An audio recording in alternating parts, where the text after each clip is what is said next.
All right, good morning.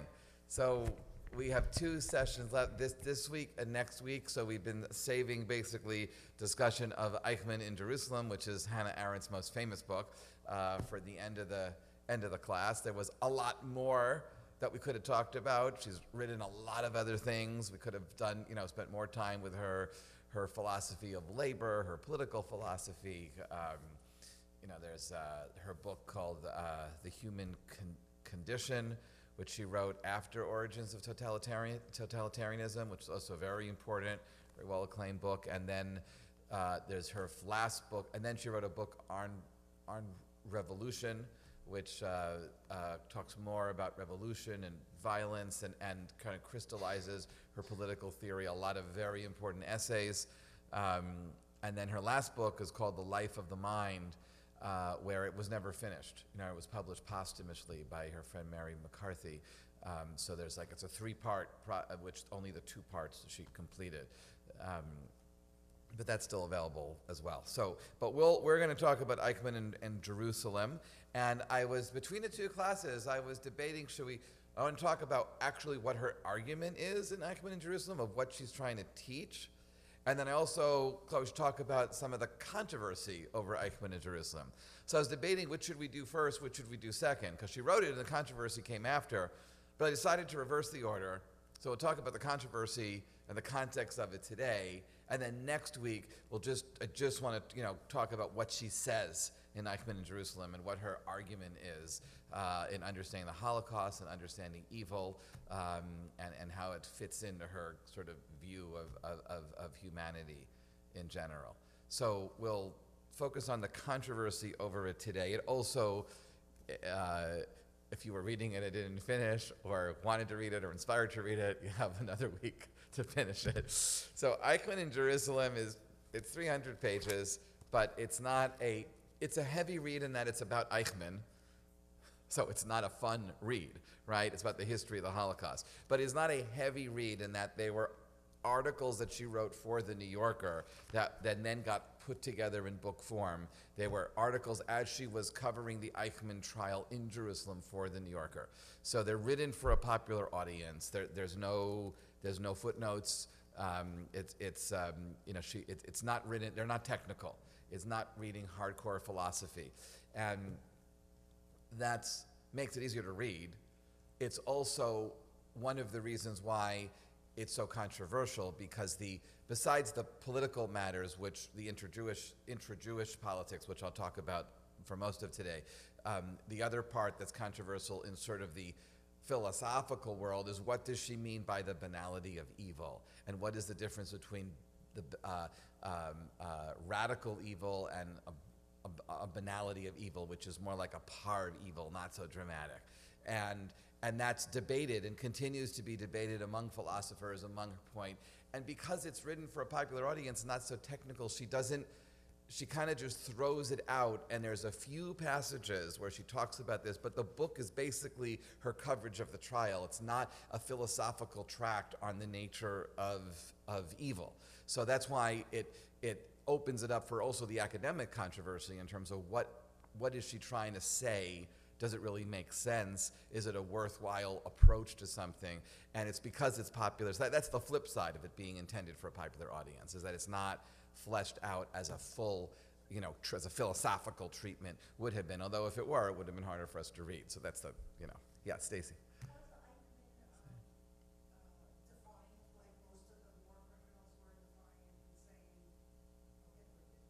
Okay, so I'm happy. Yeah, let me explain that. So I'll give you a bit of the context there.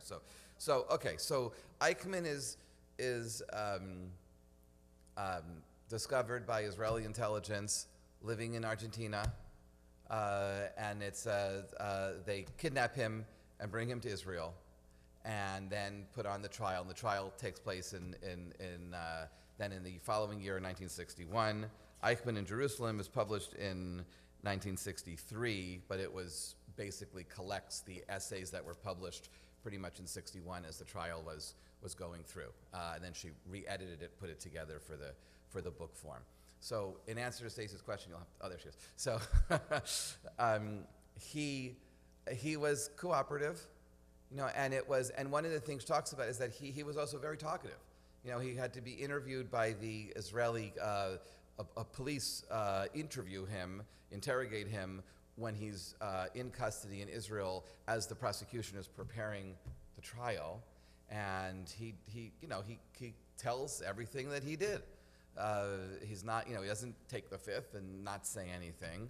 And he doesn't, it's complicated. Does he say, oh, Hitler did? He doesn't say, he says he's innocent because he was doing his job, but he doesn't claim that he didn't do his job. He was proud that he did a good job.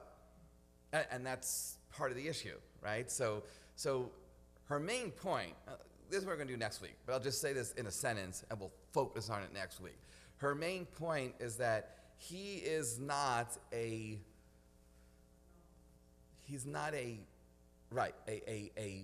evil monster. He's just a bureaucrat. And that's her point. He's just a bureaucrat. Hitler might have been an evil monster. There was never an opportunity to prosecute Hitler. But she says that Eichmann was a mid-level bureaucrat, mid to senior level, right? But he was never on the highest level of authority. He was always reporting to someone else. There was always someone in between him and Hitler, in the SS hierarchy. And he was responsible, of course, for 1 million or more murders. He was the one who worked out the logistics of how many people could be picked up at trains at what time and brought to which camp and exterminated there for the next group and this or that and where to send them and how quickly you can liquidate the guy. He worked out the math, and he worked out the details, the practicalities. This logistics guy who sat at a desk, made phone calls all day, made charts, and gave out the instructions what to do and just worked everything out in the machinery. And there are times when he claims that he mitigated either the deaths or the destructions by trying to work things out, make them smoother, and she calls him to task on that. Basically, he says he was doing his job. He felt like he didn't have a high enough standing in life before, and then he did well in this, and he got promoted, and he sat at his desk and he did his job. She does go through each of the different countries, and she goes through what he did in each place. And the Hungarian story is the most disturbing because that was very late in the war, and there were so many executions that they were really accelerating the final solution while they still had time to carry it through. But that also goes to her take on Eichmann, that he's staying in his lane.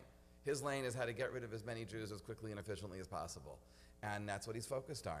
And it's the greater apparatus of who would create a world where this is happening.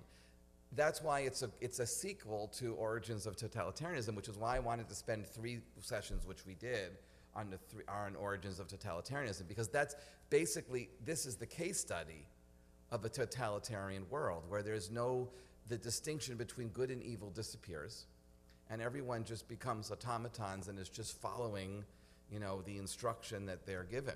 And you don't, the distinction between good and bad, the distinction between truth and false and false disappears, right? And that it's a total breakdown of the ethical fiber of society. And this is the perfect case of that. And so what the criticism, so let's talk about what the controversy is that she seems to be sympathetic to Eichmann. She says, oh, he was just a victim of this totalitarian society. So she does not see herself as defending Eichmann. She argues in the end, she agrees with the execution. She says that the court was right to have him executed. Just so you know, it's worth remembering. Adolf Eichmann is the only person who has ever been executed in an Israeli court in a civil criminal proceeding, right? So I'm not talking about military actions, right? But he is the only person that has been executed by an Israeli court. Is Adolf Eichmann. It's the only time the death penalty has been invoked. And she defends it. And many people in Israel on the left were against it. Martin Buber, most prominent among them, also a German Jew, right, who said that this is not what we do as a Jewish state. life imprisonment, yes, but there was a whole list of Jewish intellectuals who were opposed to the death penalty for Eichmann. She defends it. She defends the death penalty.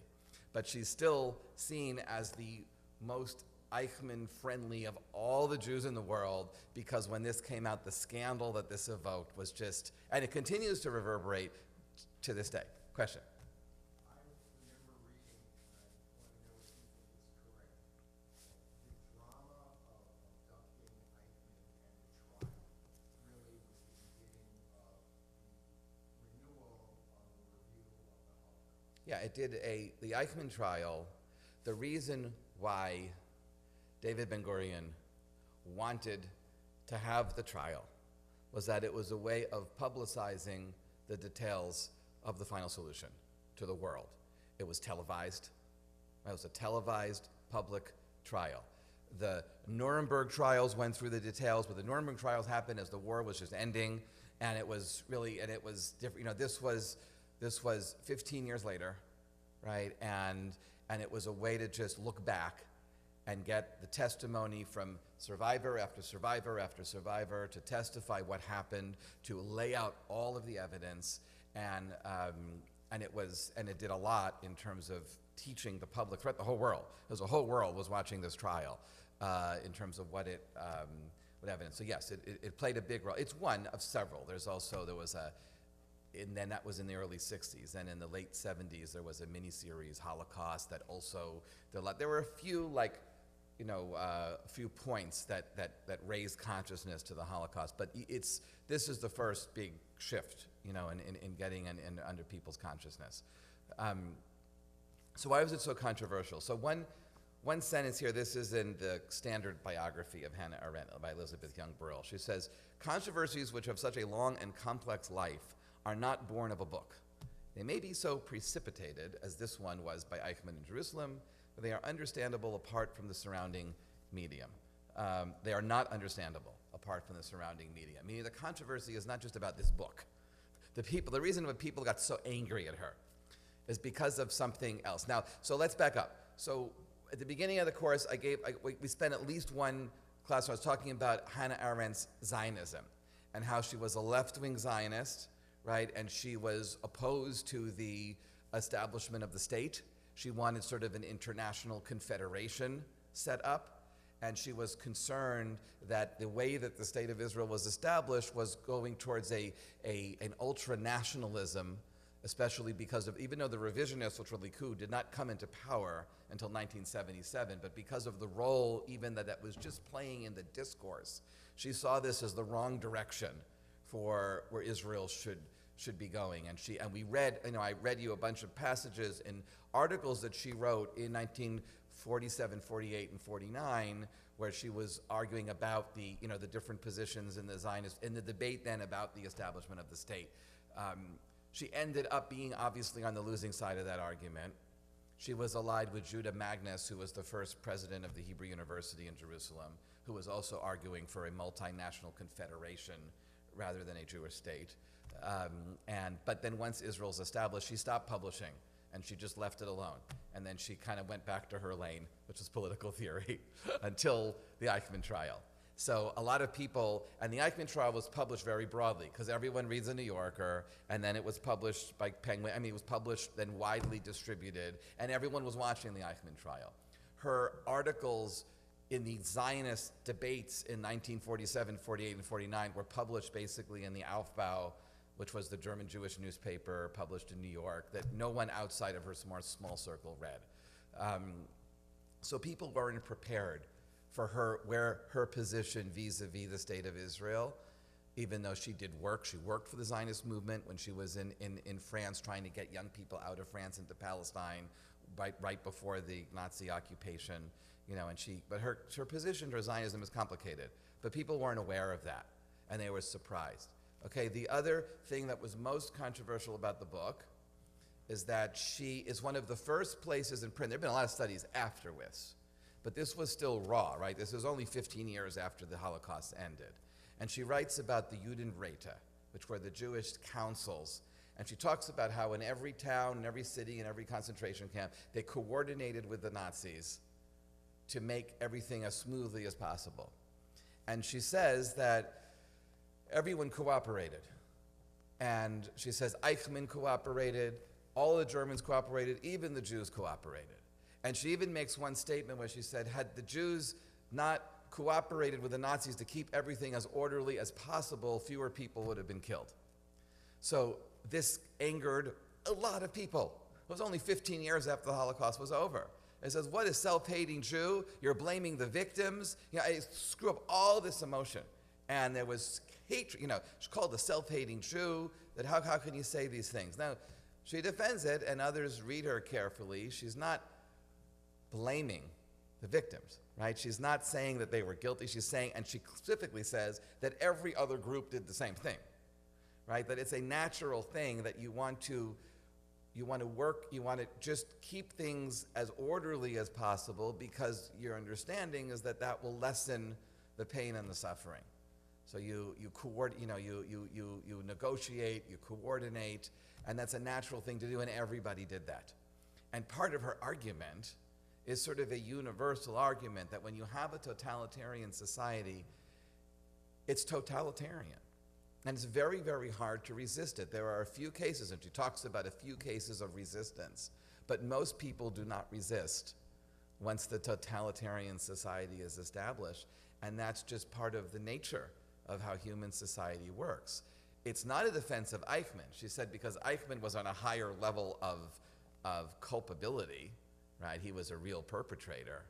But she's just trying to talk about the total breakdown of society, where even the organized Jewish community was a part of that total breakdown of what we would consider normal in a society. So whatever bridges she had with the organized Jewish community, she more than burned them. She atomic bombed them when she published those words here.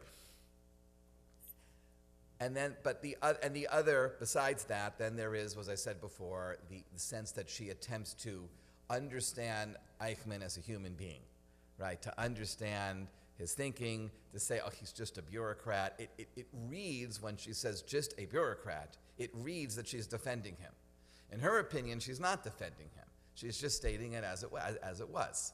And that's the point, that people did terrible things. And her argument, this is what I'm going to flesh this out more next week, is that that's part of what she's trying to understand about the Holocaust, that it takes a little more to get there, that yes, there were some monsters like Hitler, but it would never have happened if you didn't have regular people following the monsters. And that's part of, where it is there. So that angered a lot of people, of course, that approach to Eichmann. And the final element that made her book like nails on a chalkboard in the Jewish world is that she comes across as very unsympathetic, and that she reads it, it's not, there's no emotion in it. There's, if anything, I don't take this the wrong way, but I said this in the first class, I'll say it again. So hold that thought, a little digression here, right? The reason why we did this whole Hannah Arendt and become obsessed with reading Hannah Arendt the last year was because a year and a month ago, when we had our Yom HaShoah service at Westside Presbyterian, and we had Dara Horn speak, right? She focused on her book, People Love Dead Jews. She focused on the chapter on Varian Fry, because Varian Fry comes from Ridgewood. We did this at Westside Presbyterian Church. It's a point. And her point on Varian Fry, she titled her talk Varian Fry and the Banality of Goodness, because she talks about Hannah Arendt in her essay on Varian Fry. And she says how Hannah Arendt was one of the Jews whom Varian Fry saved from Vichy France, and then shows how she criticizes Hannah Arendt for never, acknowledging Varian Fry and being an ungrateful person who was saved by him, and she's critical of Hannah Arendt, and she says Varian Fry is a type of tzaddik that we should acknowledge, and that was her point in that piece. And it was just reading that essay and then thinking, you're being a little harsh about Hannah Arendt. Before I get there, maybe I need to know a little more about Hannah Arendt. And remember what I said is I had a few of her books. This book, I picked it up at a used bookstore in New Hampshire in 2001. It was sitting on my shelf. I never opened it, which I was embarrassed to say, as I have a doctorate in German history and never read Eichmann in Jerusalem. There's a reason for that, as I said, because she's not technically an historian. So a story, and then I opened it up after, reading Dara Horn, and then I find out that the collection of the New Yorker articles that was then put together, she did at Wesleyan University. She was teaching there for a year at a fellowship, and that's when she put it together. So I'm like, I never read this book. She wrote it at my college, at the school, so I should read it. So I read it, and thinking, there's a reason why a book like this sits on your shelf for 20 years, right? Why would you want to read Eichmann in Jerusalem? What I wasn't prepared for is that there are parts of it that are funny, because she's engaging, and she's harsh, and she's sarcastic, and that's why it rubbed people the wrong way, but it also makes it a good read. So, and I wasn't prepared for that. And that's her personality that comes through.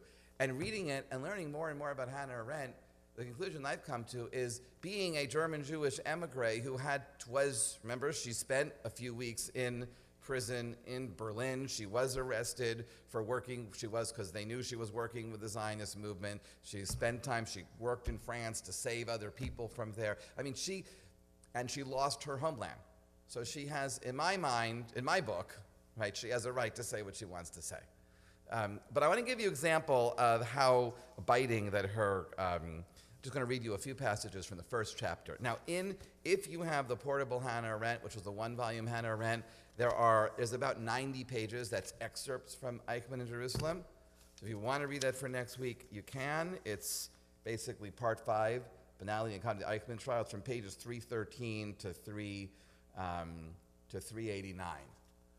It's 70 pages. So those are the excerpts here from Eichmann Jerusalem. But the excerpt starts with chapter 3. So I'm going to read you from chapter 1 from the beginning. It just gives you a sense of her tone. So then you'll see what I'm talking about there. And then I have a few other passages I'm going to show you after that. So okay. So it starts off, Beit HaMishpat, the first words. That means the house of justice in Hebrew. The house of justice. These words shouted by the court, usher at the top of his voice, make us jump to our feet as they announced the arrival of the 3 judges who, bareheaded in black robes, walk into the courtroom from a side entrance to take their seats on the highest tier of the raised platform. Their long table, soon to be covered with innumerable books and more than 1,500 documents, is flanked at each end by the court stenographers. Directly below the judges are the translators, whose services are needed for direct exchanges between the defendant or his counsel and the court. Otherwise, the German-speaking accused party, like almost everyone else in the audience, follows the Hebrew proceedings through the simultaneous radio transmission, which is excellent in French, bearable in English, and sheer comedy, frequently incomprehensible in German. And then she writes, in parentheses, in view of the scrupulous fairness of all technical arrangements for the trial, it is among the minor mysteries of the new state of Israel that with its high percentage of German-born people, it was unable to find an adequate translator into the only language the accused and his counsel could understand. For the old prejudice against German Jews, once very pronounced in Israel, is no longer strong enough to account for it. Okay, and then she continues, then that's the end of the parentheses. 1 tier below the translators, facing each other and hence with their profiles turned to the audience, we see the glass booth of the accused and the witness box. Finally, on the bottom tier, with their backs to the audience, are the prosecutor with his staff of 4 assistant attorneys and the counsel for the defense, who during the first weeks is accompanied by an assistant. At no time is there anything theatrical in the conduct of the judges. Their walk is unstudied, their sober and intense attention visibly stiffening under the impact of grief as they listen to the tales of suffering is natural. Their impatience with the prosecutor's attempt to drag out these hearings forever is spontaneous and refreshing. Their attitude to the defense, perhaps a shade over-polite, as though they had always in mind that Dr. Servatius stood almost alone in this strenuous battle in an unfamiliar environment. Dr. Servatius is the defense attorney, is Eichmann's counsel. Was a German lawyer that Eichmann hired. Their manner toward the accused always beyond reproach. Remember, in Israel criminal procedure, it's not a jury trial, it's 3 judges. So that's how Israel criminal cases are held. They are so obviously three good and honest men that one is not surprised that none of them yields to the greatest temptation to play act in this setting, that are pretending that they, all three born and educated in Germany, must wait for the Hebrew translation. Moshe Landau, the presiding judge, hardly ever withholds his answer until the translator has done his work, and he frequently interferes in the translation, correcting and improving, evidently grateful for this bit of distraction from an otherwise grim business. Months later, during the cross-examination of the accused, he will even lead his colleagues to use their German mother tongue in the dialogue with Eichmann, a proof, if proof were still needed, of his remarkable independence of current public opinion in Israel. Okay, so let's talk about that a minute, because that's how she opens the book. The three judges,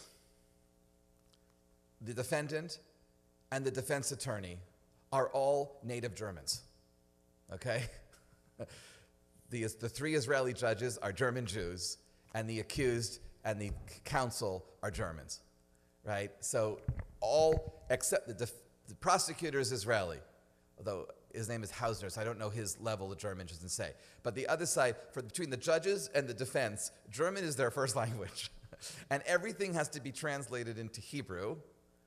And she's making fun of that, right? Because that's part of it was a show trial, because Ben Gurion is putting on a show trial.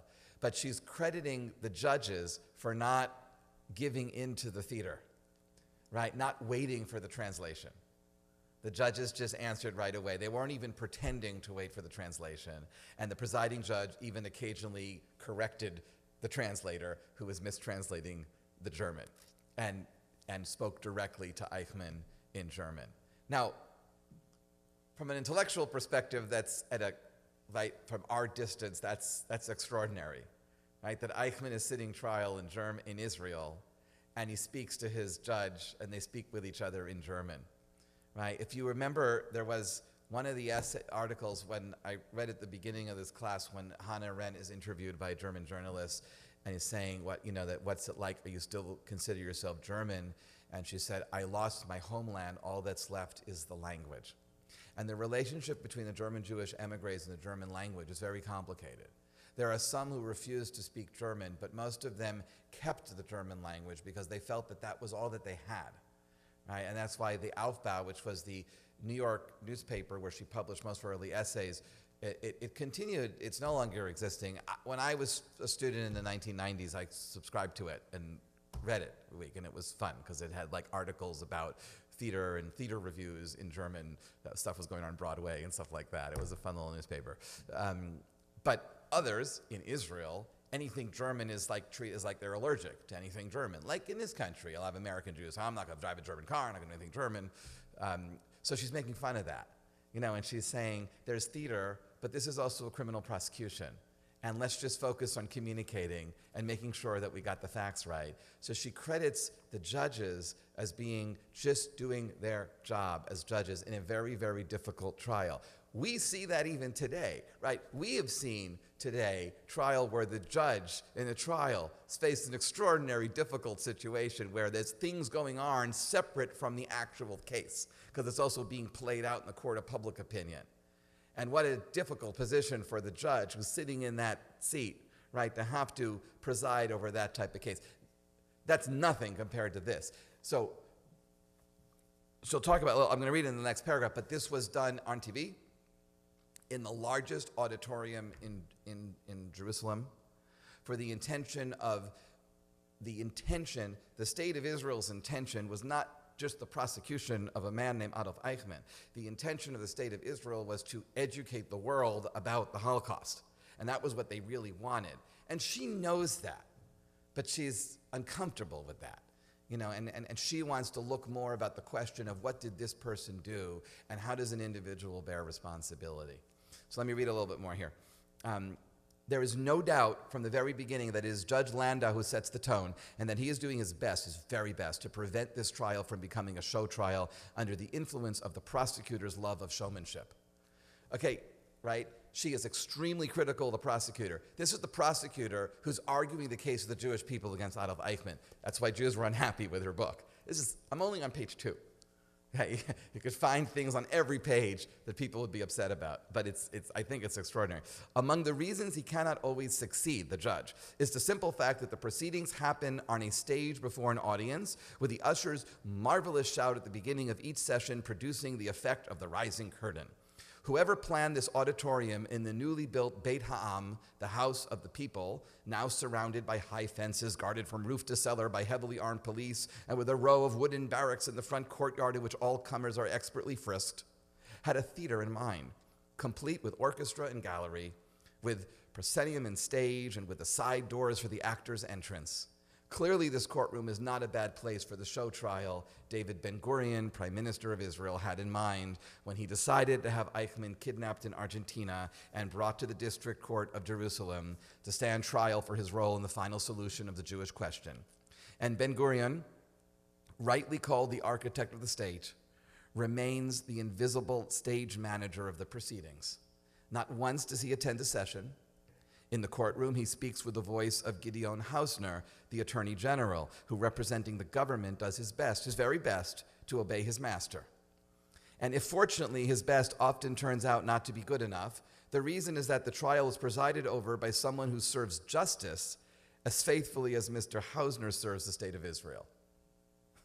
Right? Justice demands that the accused be prosecuted, defended, and judged, and that all the other questions of seemingly greater import of how could it happen, and why did it happen, and why the Jews, and why the Germans, of what was the role of other nations, and what was the extent of co-responsibility on the side of the Allies, of how could the Jews through their own leaders cooperate in their own destruction, and why did they go to their death like lambs to the slaughter, be left in abeyance. Justice insists on the importance of Adolf Eichmann, son of Karl Adolf Eichmann, the man in the glass booth built for his protection, medium-sized, slender, middle-aged, with receding hair, ill-fitting teeth, and nearsighted eyes, who throughout the trial keeps craning his scraggy neck toward the bench. Not once does he face the audience, and who desperately and for the most part successfully maintains his self-control despite the nervous tic to which his mouth must have become subject long before this trial started. On trial are his deeds, not the sufferings of the Jews, not the German people or mankind, not even anti-Semitism and racism. Of course she's right, because it is a criminal trial. It's a capital case. Of course she's right. But nevertheless, it is abrasive in her style, right? And you can see how when she shifts the focus to Eichmann, she describes his body.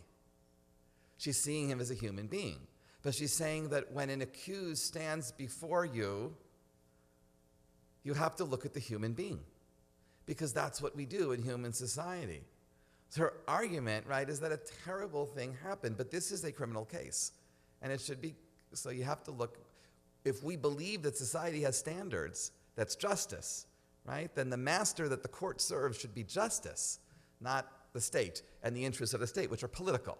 Justice is super political, right? It's independent of the politics. That's something that we continue to debate even today, 70 years later, right? Is justice independent of politics? So this is a very strong argument, and it's another reason why reading her 70 years later is relevant today, because of her take on it. Many people who have attacked, Hannah Arendt have said, she didn't know enough.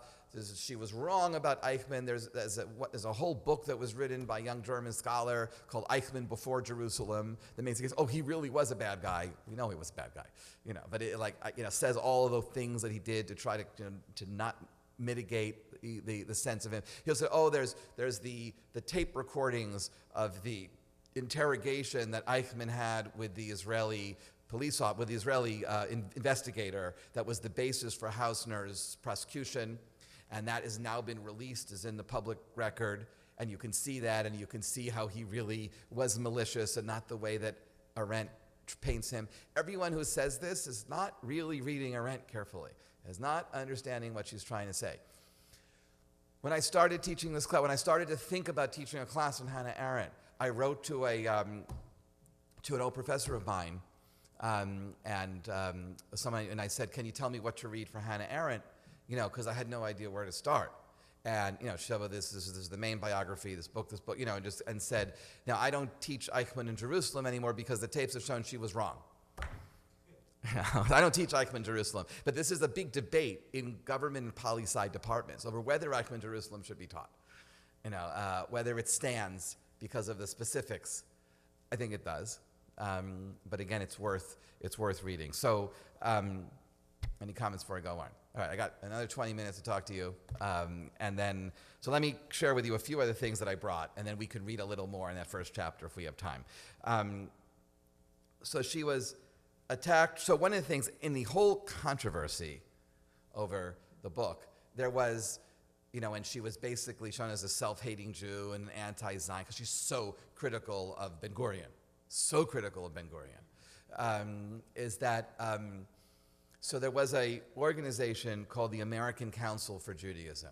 The American Council for Judaism was the split off from the Reform movement when the Reform movement embraced Zionism. These were sort of the old Reform that says, no, we're anti-Zionist. So, because the old Reform position was that we are Jews of, Americans of the Jewish religion to associate with the land of Israel, with the location. We've moved beyond that. It's the wrong direction.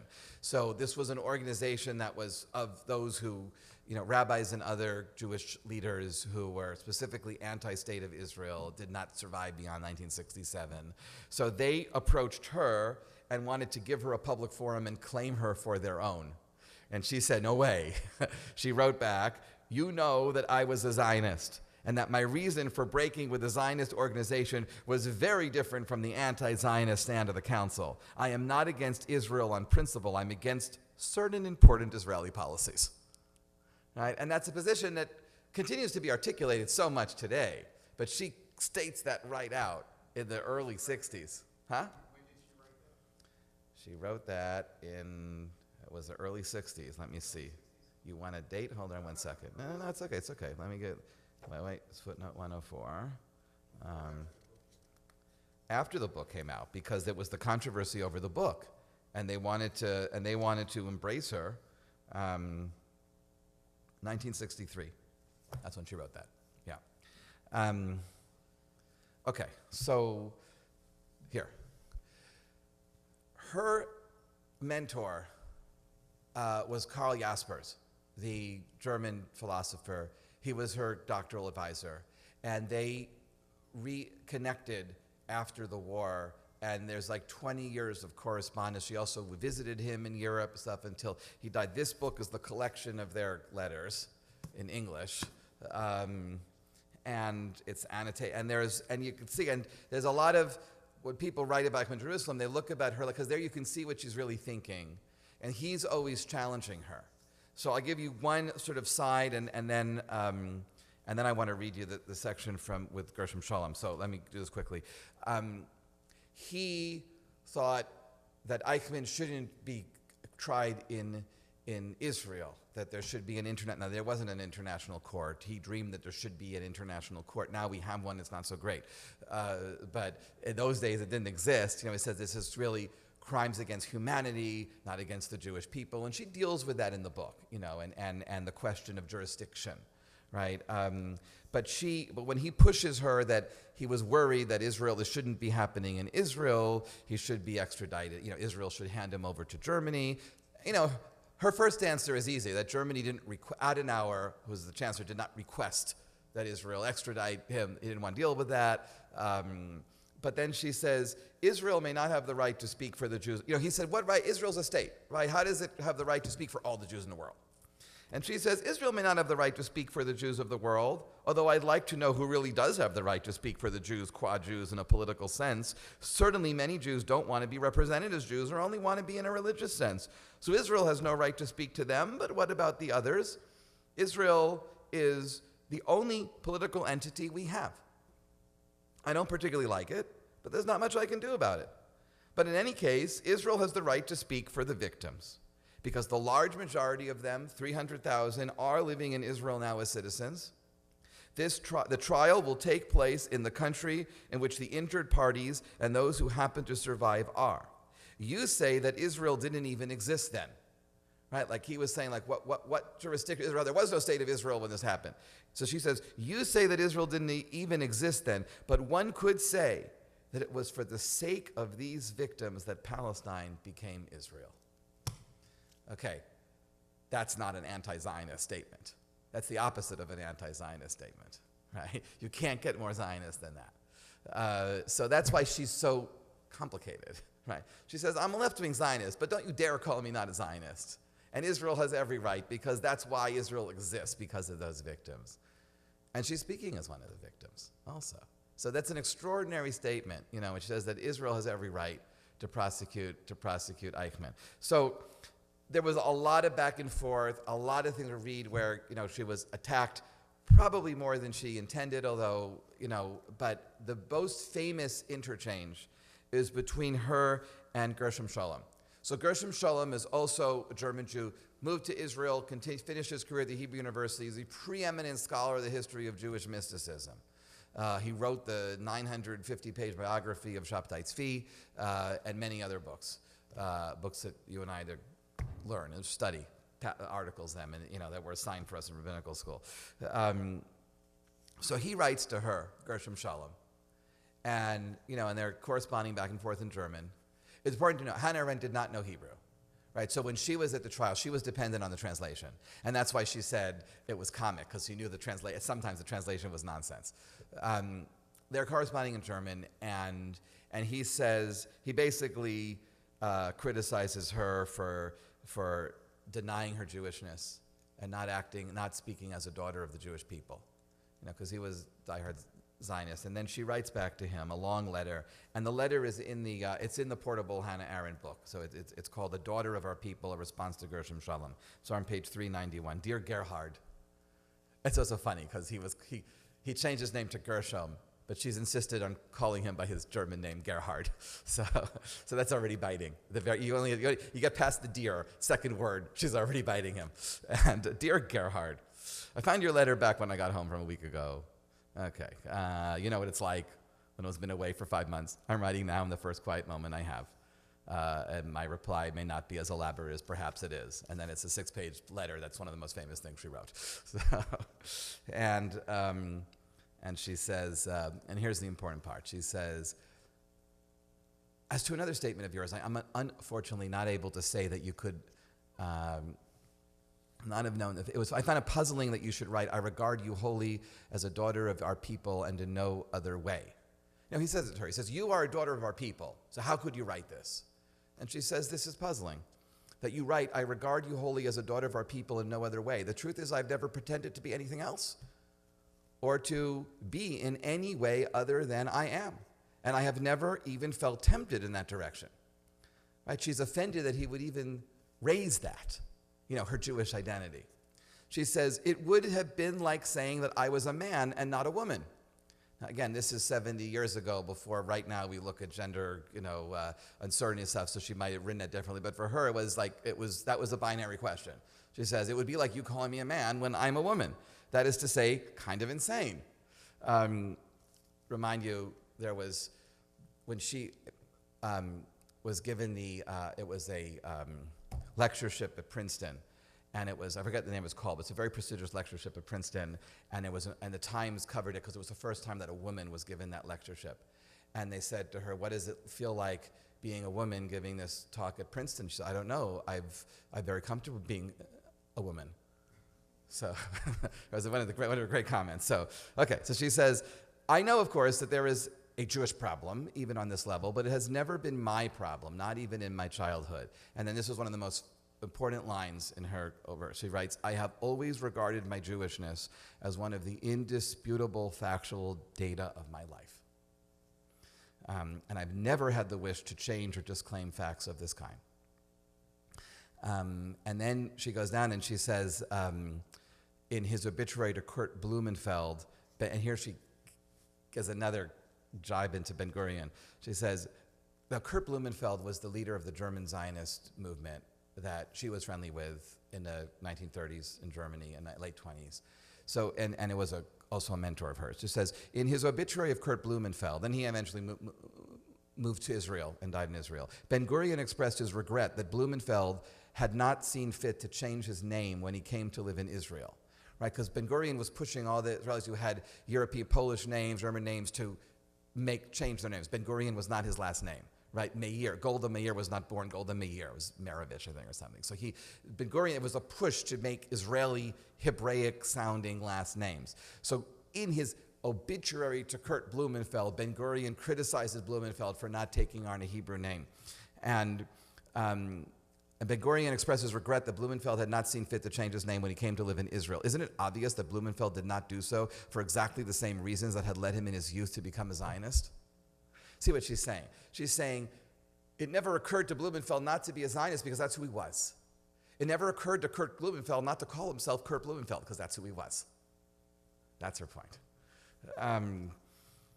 My stand in these matters must surely have been known to you, and it is incomprehensible to me why you should wish to stick a label on me which never fit in the past and does not fit now. To come to the point, let me begin going on from what I have just stated with what you call love of the Jewish people, Ahavat Israel. Shalom accuses her of lacking love of the people Israel. And then she responds here, and I'm going to read you her response here on this point. She says, you are quite right. I am not moved by any love of this sort for two reasons. I've never in my life loved any people or collective, neither the German people, nor the French, nor the American, nor the working class, or anything of that sort. I indeed love only my friends. And the only kind of love I know of and believe in is the love of persons. Secondly, this love of the Jews would appear to me, since I am myself Jewish, as something rather suspect. I cannot love myself or anything which I know is part and parcel of my own person. To clarify this, let me tell you of a conversation I had in Israel with a prominent political personality who was defending the, in my opinion, disastrous non-separation of religion and state in Israel. What he said, I'm not sure of the exact words anymore, ran something like this. You will understand that as a socialist, I of course do not believe in God. I believe in the Jewish people. This was what the Israeli politician said to her. I found this a shocking statement. And being too shocked, I did not reply at the time. But I could have answered, the greatness of this people was once that it believed in God, and believed in him in such a way that its trust and love towards him was greater than its fear. And now this people believes only in itself? What good can come out of that? Well, in this sense, I do not love the Jews, nor do I believe in them. I merely belong to them as a matter of course beyond dispute or argument. So according to her biographer, Elizabeth Young Brill, the Israeli politician who she doesn't name and refers to in the masculine was Golda Meir. But she was protecting Golda Meir. She didn't want to criticize Golda Meir in public. But that's who the conversation was with, which is interesting. So, and then I'll read you one more section just from her letter to Shalom. She says, how could you believe that my book was a mockery of Zionism? That would be a complete mystery to me if I did not know that many people in Zionist circles have become incapable of listening to opinions or arguments which are off the beaten track and not consonant with their ideology. Right? I would have been surprised that you're calling me anti-Zionist, except that everyone is so partisan there that if you don't agree with them, then you're outside. There are exceptions, and a Zionist friend of mine remarked in all innocence, the book, the last chapter in particular, which we're going to focus on next week, was very pro-Israel, as indeed it is. What confuses you is that my arguments and my approach are different from what you are used to. In other words, the trouble is that I am independent. By this I mean, on the one hand, that I do not belong to any organization and always speak only for myself. And on the other hand, that I have great confidence in Lessing's Selbstdenken, which means self-understanding, for which I think no ideology, no public opinion, and no convictions can ever be a substitute. Whatever objections you may have to the results, you won't understand them unless you realize that they are really my own and nobody else's. So stop trying to pigeonhole me and just listen to what I'm trying to say. Okay, one beautiful line I have to give you here, which is after she wrote Eichmann in Jerusalem, she urged reporters, historians, and particularly people of poetic imagination to a different task. So this is a quotation. This is from a later book of hers, but she's writing about reflecting on the controversy. And she says, the methods used in the pursuit of historical truth are not the methods of the prosecutor, and the men who stand guard over the facts are not the officers of interest groups, no matter how legitimate their claims, but the reporters, the historians, and finally, the poets. Beautiful statement, right? Those are the ones. The reporters, the historians, and ultimately the poets are the ones who can really reflect on history, on what happened. And she's trying to make a contribution to that, right? She's trying to stand above the emotions. She's trying to stand above the partisanship, the politics, and just look at it from the perspective of justice, right? Look at the perspective of what evil is. And that's why when she learned that Eichmann was captured and brought to Israel and was going on trial, she went to the editor of the New Yorker and she said, "Send me to Jerusalem." He's like, "You're not a reporter. You're a philosopher." She said, "Send me to Jerusalem." And Hannah Arendt was hard to say no to. And he sent her. New Yorker paid for it. She spent 5 months in Jerusalem. She covered the story, and she wrote this book, which just tells an extraordinary story. Well, there's a comment maybe I'll read you a little bit more from that first chapter, unless anyone has any questions. Okay. So here, I'll just keep reading the first chapter. When she says it's really about Eichmann, not about even anti-Semitism and even about racism. And justice, though perhaps an abstraction for those of Mr. Ben-Gurion's turn of mind, proves to be a much sterner master than the prime minister with all his power. She paints Ben-Gurion as the bad guy here, not Eichmann. But she says because he was more concerned with politics than justice. The latter's role, the prime minister, as Mr. Hausner is not slow in demonstrating, is permissive. It permits the prosecutor to give press conferences and interviews for television during the trial. The American program, sponsored by the Glickman Corporation, is constantly interrupted, business as usual, by real estate advertising. Right? This is how it's funny. Right? You don't expect it to be funny. And even spontaneous outbursts to reporters in the court building. He is sick of cross-examining Eichmann, who answers all questions with lies. It permits frequent slide glances into the audience and the theatrics characteristic of a more than ordinary vanity, which finally achieves its triumph in the White House with a compliment on a job well done by the President of the United States. So this was the President of the United States sending, I think it was Kennedy, sending a note to Hausner congratulating him for the prosecution. Job well done. So justice does not permit anything of the sort. It demands seclusion. It permits sorrow rather than anger. And it prescribes the most careful abstention from all the nice pleasures of putting oneself in the limelight. Judge Landau's visit to this country shortly after the trial was not publicized except among the Jewish organization which was undertaken. So for her, the hero is Judge Landau. Right, and that the prosecutor was doing it as a show trial, basically. And okay, and then here. No matter how consistently the judges shunned the limelight, there they were, seated at the top of the raised platform, facing the audience as from the stage in a play. The audience was supposed to represent the whole world. And in the first few weeks, it indeed consisted chiefly of newspapermen and magazine writers who had flocked to Jerusalem from the four corners of the earth. They were to watch a spectacle as sensational as the Nuremberg trial, only this time the tragedy of Jewry as a whole was to be the central concern, right? Because the Nuremberg trial was talking in general terms. It wasn't focused on the Jews as much. For if we shall charge Eichmann also with crimes against non-Jews, this is not because he committed them, but, surprisingly because we make no ethnic distinctions. So this was something that Hausner said, the prosecutor, that we're also charging reprisals against non-Jews because we make no ethnic decisions. Then she calls him to task on that. She says, certainly a remarkable sentence for a prosecutor to utter in his opening speech. It proved to be the key sentence in the case for the prosecution. For this case was built on what the Jews had suffered, not on what Eichmann had done.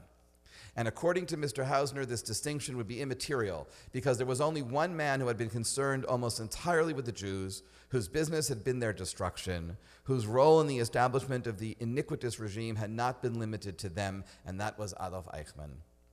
And that was a quotation from one of Hausner's speeches. Was it not logical to bring before the court all the facts of Jewish suffering, which of course were never in dispute, and then look for evidence which in one way or another would connect Eichmann with what had happened?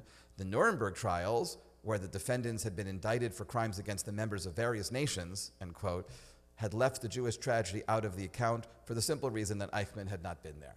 Eichmann's role was specifically the Jewish office, right? His role was to coordinate the collection of Jews and the execution of Jews. So her argument is he wasn't at Nuremberg because he had already escaped to Argentina. Now, I'm just going to read a little bit more because in it is a interesting criticism of Israel. Connected to this, we make no ethnic distinctions. Did Mr. Hausner really believe the Nuremberg trials would have paid greater attention to the fate of the Jews if Eichmann had been in the dock? Hardly. Like almost everyone else in Israel, he believed that only a Jewish court could render justice to Jews, and that it was the business of Jews to sit in judgment on their enemies. Hence, the almost universal hostility in Israel to the mere mention of an international court would have indicted Eichmann not for crimes against the Jewish people, but for crimes against mankind, today we say humanity, committed on the body of the Jewish people. Right? So he's saying it's not that, stop pretending that it's just because Nuremberg wasn't concerned with the Jews because Eichmann wasn't there. It's that the state of Israel wanted to try Eichmann in a Jewish court so that the Jews could take their vengeance and can tell the world all the suffering. Hence the strange boast, we make no ethnic distinctions, which sounded less strange in Israel, where rabbinical law rules the personal status of Jewish citizens. Very important passage here. With the result that no Jew can marry a non-Jew. Marriages concluded abroad are recognized, but children of mixed marriages are legally bastards. Children of Jewish parentage born out of wedlock are legitimate. And if one happens to have a non-Jewish mother, he can neither be married nor buried. This is still true in Israel. The outrage in this state of affairs has become more acute since 1953, when a sizable portion of jurisdiction in matters of family law was handed over to the secular courts. Women can now inherit property and in general enjoy equal status with men. Hence, it is hardly respect for the faith or the power of the fanatically religious minority that prevents the government of Israel from substituting secular jurisdiction for rabbinical law in matters of marriage and divorce. Israeli citizens, religious and non-religious, seem agreed upon the desirability of having a law which prohibits intermarriage. And it is chiefly for this reason, as Israeli officials outside the courtroom were willing to admit, that they also agreed upon the undesirability of a written constitution in which such a law would embarrassingly have to be spelled out. She's taking a swipe at Israel on the non-separation of synagogue and state, of the non-existence of civil marriage, of the laws against intermarriage. This is on page, it's only the 1, 2, 3, it's the 5th page of Eichmann in Jerusalem, right? Why is she criticizing Israeli politics on the 5th page of Eichmann in Jerusalem? Because it's a part of her argument by saying that in Israel, this is a nationalist country that's concerned with the Jews. So they don't want intermarriage, and that's why they want to be the ones trying Eichmann. She's an intermarried Jew. Her husband, Heinrich Blücher, is not Jewish, who escaped with her out of Germany also. So she's also speaking very personally, which she doesn't say that, but if you know her biography, you know that. Right? She's writing about her relationship, her own marriage there, that the state of Israel would not recognize. So if you think about it that way, it's extraordinarily powerful. And she's trying to make the point, we've lived through the worst experience that any human being could live through. She has a loving relationship with a non-Jewish German man. And she's become a citizen of a wonderful country, the United States of America. She's never felt an ounce not Jewish in her life. Right? But she's interested in questions of justice, and she is critiquing the over-nationalism that she sees that's the danger in the way that Israel was first established as a state. It's, again, she's writing this in 1961, 62. Those issues have still not resolved. This was one of the issues that Israeli society was at each other's throats right before October 7th. It's one of the reasons why Hamas invaded Israel when it did, because the thought was that the Israeli population was at its throats on the verge of civil war, so this was a time of internal weakness, was a good time to attack. It's not the only reason. They were planning the attack for a long time. But it all kind of comes together here, so it just raised that just 70 years ago, she's still zeroing in on that problem. Linda.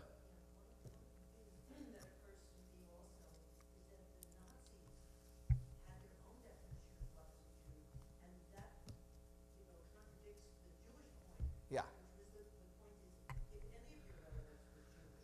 Well, you needed 2 Jewish grandparents to be Jewish by the Nazi laws. It didn't have to be the mother. It didn't have to be the mother. You just needed 2 out of 4. If you had 2 out of 4 Jewish grandparents, then you were Jewish. Was the Nazi definition. Yeah, yeah, right. It continues to be issue today, right? Because it's an issue in Germany where, especially not so much when you had it was always been part of the Federal Republic of Germany that if you were a Jewish victim of the Nazis, then you were entitled to residency and ultimately citizenship in Germany. So how do you define Jewish? So when it wasn't an issue from 1945 until 1991, but starting in 1991 when the Soviet Union disintegrated, then you had an extraordinary number of former Soviet Jews who wanted to come into Germany on the basis of this law. The Jewish community in Germany was nervous about this tremendous influxion of Jews. How are they going to absorb this huge population? They did. Over 90% of Jews living in Germany are from the former Soviet Union. But the Jewish community said, well, they're not really Jewish. And the German government said, we're not going to get involved with that. They were our victims, so we owe it to them. We're not, but it was very complicated, right? And then it gets complicated with when you're eligible for the law of return, move to Israel. So these issues are very, very complicated. And Hannah Arendt was never afraid to face a complicated issue. But my point is, it's a swipe against Israel, it's a swipe against Ben Gurion, but it's not a total digression. Right, because it is connected, right, not to the definition of a Jew, of his identity, which is being a victim, but it also ties into the understanding of culpability, responsibility, right, and also how we move forward, right? How do we learn from what happened, and how do we move forward, and how do we build something bigger? That's what she's focusing on, everything that she writes. She's trying to understand what went wrong, and how can we recognize what went wrong and do something better? And the scary thing, and this is a prophecy because prophets are never popular, right, is that she's saying that the state of Israel, though she says to Karl Jaspers exists because of the victims, she also fears that it may not be as better as it needs to be, right? And we say that even in our own liturgy. And before October 7th, there were more and more synagogues and rabbis that were uncomfortable saying the prayer for the state of Israel because they were just so disappointed with the decisions that were being made, the direction that things were going in Israel. And there is a phrase in the prayer book, in the prayers of Israel, and it says, Israel, the first blossom of redemption. I don't remember the English, but it means the first flowering of redemption. And the idea that, okay, we're praying for the state, we pray for the United States also, because we want the government to make good decisions. So it's always good to pray for the government. But when you say the dawn of the redemption, I think is a phrase in our translation, then it says that this is something that's, redemptive, that it's asserting a value. And in our prayer book, our Lev Shalem, which was the new conservative liturgy from 2016, it puts in brackets, it says, may it be the dawn of our redemption. So it's a very explicit acknowledgement that Israel is not the dawn of redemption, but it has the potential, we pray, aspire it to be the dawn of the redemption. I struggled with that. I don't say the bracket. I don't think it's necessary, because I think that the very phrase that was written at the establishment of the state, the first flowering of redemption, means it's not there. It means that the flower is just a bud and it hasn't bloomed yet. So it's already acknowledging that it's a work in progress, so we don't have to over beat up ourselves, But that ambivalence is there. Anyway, I have to run to take care of a funeral. We'll see you again next week, same time, same station. Okay.